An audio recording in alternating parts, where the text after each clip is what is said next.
बिस्मिल्लाहिर्रहमानिर्रहीम। अस्सलाम वालेकुम व्यूअर्स, क्या हाल है? उम्मीद है सब ठीक होंगे। अल्लाह ताला सबको अपने घरों में खुश रखे, आबाद रखे, आमीन सुम्मा आमीन।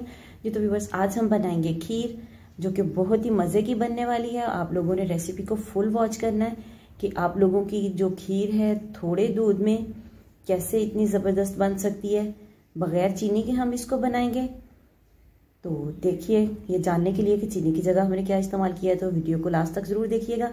यहाँ पर मैंने आधा कप दूध, जो चाय वाला कप होता है ना, आधा कप मैंने चावलों का लेके उसको आधा किलो दूध में भिगो के रख दिया था। तकरीबन 12 घंटे तक चावल जो है ओवरनाइट भीगे रहे हैं। उसके बाद उसको मैंने ये देखें आपके सामने पैन में शामिल करके तो चावलों को गला लिया। चावल बहुत अच्छे तरीके से गल गया। पानी का एक कतरा भी मैंने शामिल नहीं किया। चावलों को भिगोया भी धोने के बाद दूध में था। और अब इसको हम दूध में ही पकाएंगे कि इससे आपकी खीर जो है बिना खोए के खोए वाला टेस्ट देगी, बहुत ही मज़े की बनेगी। एक दो चीज़ें हम इसके अंदर शामिल करेंगे, वो भी आप लोगों ने ज़रूर देखनी है। और इसी तरीके से आप लोगों ने जो है अपनी खीर बनानी है। वीडियो को आपने स्किप नहीं करना। बिस्मिल्लाहिर्रहमानिर्रहीम। आधा किलो दूध में मैंने चावल भिगोए थे और बाकी का ये 1.5 लीटर दूध जो है वो अब शामिल करूँगी। दूध शामिल कर दिया। अब इसको चम्मच चलाते चलाते हम पकाएंगे।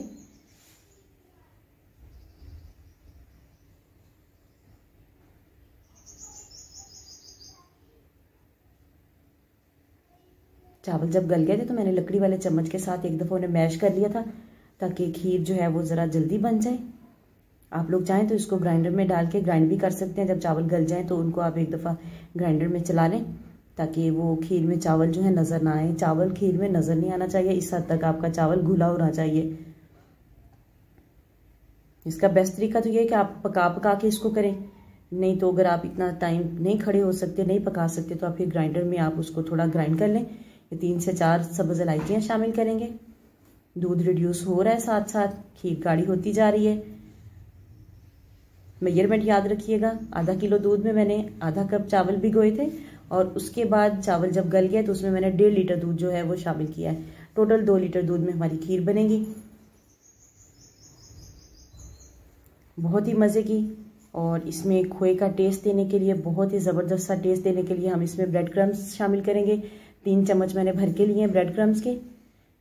बिस्मिल्लाहिर्रहमानिर्रहीम। आप लोगों के पास ब्रेड क्रम्स ना हो तो आम, ये जो रस जिसको पापे कहते हैं, वो भी आम बाज़ार से मिल जाता है, नज़दीकी शॉप से भी आपको मिल जाएगा। अगर आपके पास ब्रेड क्रम्स नहीं है तो वो एक लेके उसको ग्राइंड करके चूरा बना के वो शामिल कर लें, सेम टेस्ट देगा आपको वो। ये देखिए माशाल्लाह से खीर हमारी गाढ़ी होगी, ये बबल्स आने लग गए हैं। इसका मतलब है खीर जो है वो हमारी बिल्कुल कुक हो चुकी है। अब हम इसमें चीनी शामिल नहीं करेंगे क्योंकि चीनी शामिल करेंगे तो वो फिर पानी छोड़ेगी। हमें इसको दोबारा फिर थोड़ा लंबा प्रोसेस हो जाएगा, उसको पकाना पड़ेगा। तो इसके लिए हम क्या करेंगे, इसकी स्वीटनेस के लिए इसमें हम कंडेंस्ड मिल्क शामिल करेंगे। कंडेंस्ड मिल्क की रेसिपी जो है वो मेरे चैनल पर पड़ी हुई है, आप वहाँ से देख के कंडेंस्ड मिल्क अपना घर में बेहतरीन सा तैयार कर सकते हैं। कम पैसों में आप लोगों को महंगे दामों बाजार से ख़रीदने की ज़रूरत नहीं पेश आएगी। तो ये मैंने सुबह बना के रख लिया था पहले से इसके लिए, खीर के लिए। तो अब वो मैं इसमें शामिल करूँगी। मैं इसमें 4 चम्मच शामिल कर रही हूँ। आप लोग अपने टेस्ट के अकॉर्डिंग कम या ज़्यादा कर सकते हैं। तो ये देखिए माशाल्लाह माशाल्लाह बहुत ही ज़बरदस्त गाढ़ी हो चुकी है खीर हमारी। और टेस्टी इतनी बनी है कि आप लोग एक दफ़ा बना के देखें, आप लोग खुद कमेंट करने आएंगे कि हमारी खीर वाकई बहुत मज़े की बनी है। सेम इसी रेसिपी से आप लोगों ने बनाना है, यही मेजरमेंट आपने इस्तेमाल करनी है। बाकी यह है कि जो स्वीटनेस के लिए हम इसमें कंडेंस्ड मिल्क शामिल कर रहे हैं, आप चीनी शामिल कर सकते हैं, लेकिन उसका एक तो थोड़ा टेस्ट का फ़र्क आएगा, दूसरे नंबर पर यह कि आपको फिर उसको दोबारा से बहुत ज़्यादा पकाना पड़ेगा। तो ये देखिए माशाल्लाह से इसकी कंडेंस्ड मिल्क की कंसिस्टेंसी चेक कर लें, बहुत ही ज़बरदस्त। तो आप लोग अपने टेस्ट के अकॉर्डिंग इसको कम या ज़्यादा कर सकते हैं।